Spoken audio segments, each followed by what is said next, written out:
August 15ರಂದು Hassan Holenarasipura ನಡುವೆ ಇರುವ Hangarahalli railway ಮೇಲ್ ಸೇತುವೆ ಸಾರ್ವಜನಿಕರಿಗೆ ಮುಕ್ತವಾಗಲಿದೆ ಎಂದು ಸಂಸದ ಶ್ರೇಯಸ್ ಎಂ ಪಟೇಲ್ ಹೇಳಿದರು.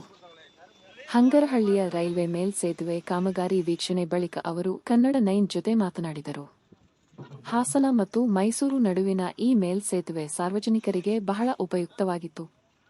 ಆದರೆ ಹಿಂದಿನ ಗುತ್ತಿಗೆದಾರರ ಕಳಪೆ ಕಾಮಗಾರಿಯಿಂದ ರೈಲ್ವೆ ಮೇಲ್ ಸೇತುವೆ 2 ಬಾರಿ ಕುಸಿತ ಉಂಟಾಗಿತ್ತು.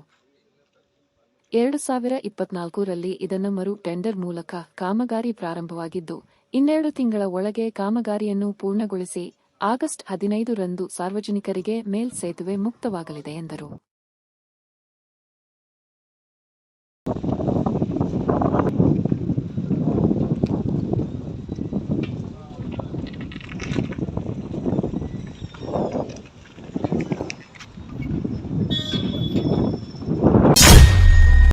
LC 89 ಏನು ರೈಲ್ವೆ ಕ್ರಾಸಿಂಗ್ 89 ನಮ್ಮ ಅಂಗರಹಳ್ಳಿ ಮೇಲ್ಸೇತುವೆ, ರೈಲ್ವೆ ಮೇಲ್ಸೇತುವೆ ನಿಮಗೆಲ್ಲ ಗೊತ್ತಿರೋಂಗೆ 2 ಬಾರಿ ಕುಸಿದು ಅದಾದಮೇಲೆ ಮತ್ತು ಓರ್ವರಿಗೆ ಕಾಂಟ್ರಾಕ್ಟ್ರು ಕೆಲಸ ಮಾಡಲ್ಲ ಅಂತೇಳಿ ಕೊನೆಗೆ ನಾವು DRMಗೆ ಮನವಿ ಮಾಡಿದ್ಮೇಲೆ ಮತ್ತೆ ಇದನ್ನು ಮರು ಟೆಂಡರ್ ಮಾಡಿ ಕೆಲಸ ಕಾಮಗಾರಿ ಶುರು ಮಾಡಿಕೊಂಡಿದ್ವಿ. ಈಗಾಗಲೇ ಬಹುತೇಕ ಕಾಮಗಾರಿ ಪೂರ್ಣಗೊಂಡಿದೆ.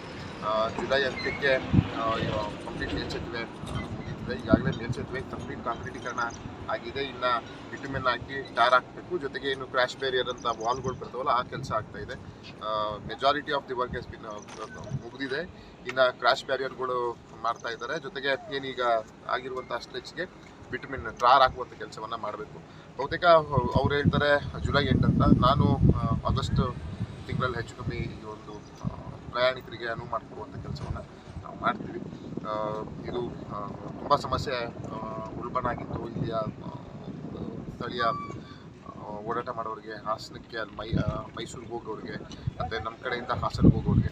ಹಾಗಾಗಿ ಇದೊಂದು 2024ರಲ್ಲಿ ನಾವು ಸಂಸತ್ನಾದ ಮೇಲೆ ಇದು ಆಗಲೇಬೇಕು, ಯಾವುದೊಂದು ಅಂತ್ಯ ಕಾಣಿಸ್ಬೇಕು ಇದಕ್ಕೆ ಅಂತ ಖುದ್ದು ನಾನು ಭೇಟಿ ಮಾಡಿ ಎಲ್ಲ ಮಾಡಿದಾಗ ಇದು ಸಂಬಂಧಪಟ್ಟ ಅಧಿಕಾರಿಗಳು ಗಮನಕ್ಕೆ ತಗೊಂಡೆ. ಹಾಗಾಗಿ ಇದೊಂದು ಕಾಮಗಾರಿ ಪೂರ್ಣ ಆಗಿದೆ. ಅದೊಂದು ನಮಗೆ ಆತ್ಮತೃಪ್ತಿ ಇದೆ. ಜೊತೆಗೆ ಇದೇ ರೀತಿ ನಿಮಗೆಲ್ಲ ಗೊತ್ತಿರೋಂಗೆ ಎನ್ ಆರ್ ಸರ್ಕಲ್ದು ಸಹ ನವೆಂಬರ್ ಕೊನೆಗೆ ಬಹುತೇಕ ಅದು ಸಹ ಕಾಮಗಾರಿ ಪೂರ್ಣಗೊಳ್ಳುತ್ತೆ. ಇವೆರಡೂ ಸಹ ಇವತ್ತು ಅತ್ಯಂತ ನೆನೆಗುತ್ತಿಗೆ ಇದ್ದಂತಹ ಮೇಲ್ಸೇತುವೆಗಳು. ಇದನ್ನು ಕ್ರಮೇಣ ತಗೊಳ್ಳುವಂಥ ಕೆಲಸವನ್ನು ನಾವು ಮಾಡಿದ್ದೀವಿ. ಇದು ಮರು ಟೆಂಡರ್ ಆಗಿ ಸುಮಾರು ಎಷ್ಟು ಕೋಟಿ ರೂಪಾಯಿದು ಸರ್? ಮರು 5.5 ಕೋಟಿಗೆ ಮರು ಟೆಂಡರ್ ಆಗಿತ್ತು. ಏಜೆನ್ಸಿ ಹೆಸರು ಗೌಂಡರ್ ಇನ್ಫ್ರಾಟೆಕ್ ಅವ್ರಿಗಾಗಿತ್ತು. ಕೆಲಸ ಚೆನ್ನಾಗಿ ಮಾಡಿದ್ದಾರೆ ಮತ್ತು ಅಧಿಕಾರಿಗಳ ಒಂದು ಶ್ರಮ ಮತ್ತು ಕಾಳಜಿಯಿಂದ ಬೇಗ ಈ ಒಂದು ಕಾಮಗಾರಿ ಪೂರ್ಣಗೊಂಡಿದೆ. ಬಹುತೇಕ ಆಗಸ್ಟ್ ಏನು ಸ್ವತಂತ್ರ ದಿನಾಚರಣೆ ದಿನ ನಮ್ಮ ಈ ರೈಲ್ವೆ ಮೇಲ್ಸೇತುವೆಗೂ ಸ್ವತಂತ್ರ ಬರುವಂಥದ್ದು